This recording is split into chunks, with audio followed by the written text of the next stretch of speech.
మిత్రులారా, నేను అడ్వకేట్ చౌహాన్. మిత్రులారా, ఓ కేసులోని విషయం ఏంటి అంటే, ఒక వ్యక్తి తన పేరు మీద ఉన్న ఆస్తిని వీలునామా రాసి ఆ వీలునామా పత్రాన్ని సబ్ రిజిస్ట్రార్ ఆఫీసులోనే భద్రపరిచి మరణించినాడు.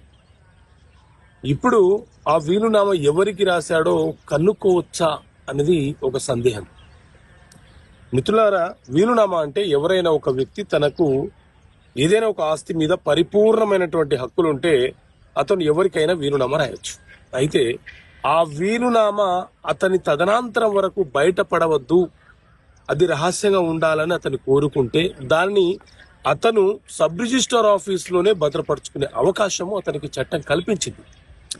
రిజిస్ట్రేషన్ యాక్ట్ 1908లో డిపాజిట్ ఆఫ్ విల్ అనే కాన్సెప్ట్ ఉంటుంది.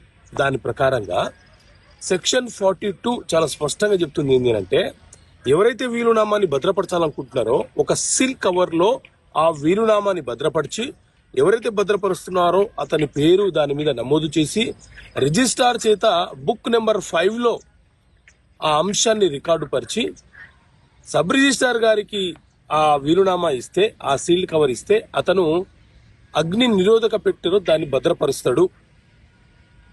వీలునామా రాసిన వ్యక్తి ఆ సీల్ కవర్ ని ఎప్పుడైనా విత్డ్రా చేసుకోవచ్చు.